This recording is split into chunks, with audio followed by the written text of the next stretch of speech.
16th of February 1956. It's fair to say the day could have gone better for pilot Monty Roger. Check this out.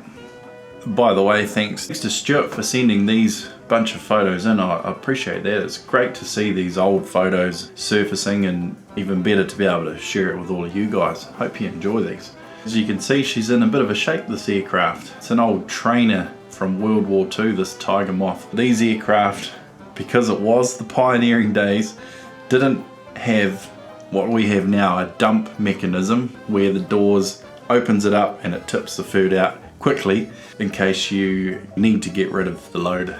All they had on these Tiger Moths was a sewing position, so the door would open only a little bit, and if you needed to dump, you had to recognize that early so you had enough time for the load to empty completely.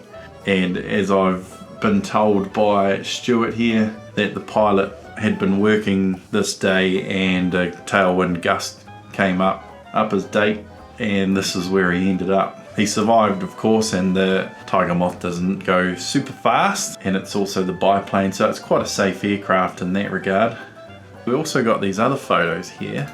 Alpha Tango India. Now these are, I love getting these photos and videos as well of all this stuff back in the day.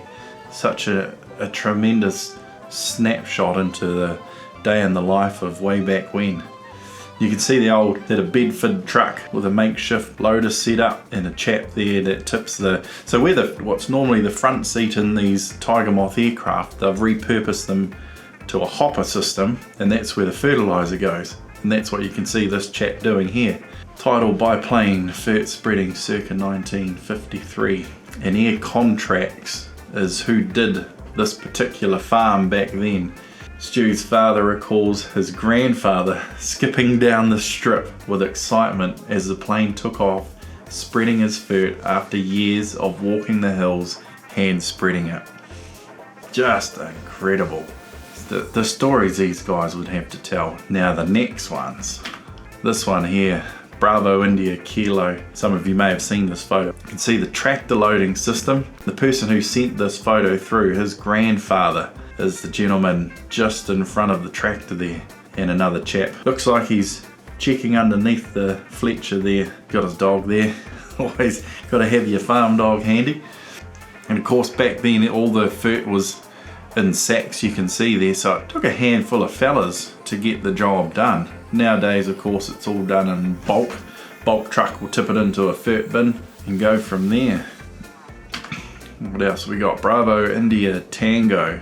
A different loader system again, another makeshift, maybe that's an old army truck or something, getting a load done.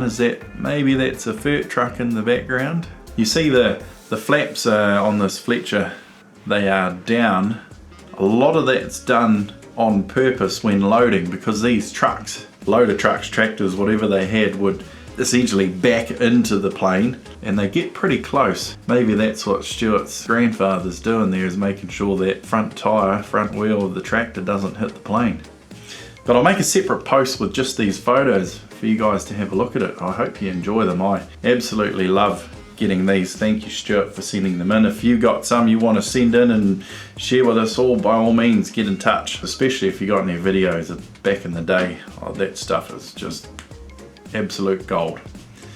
Otherwise, you guys have a good one. See you soon. Hooroo.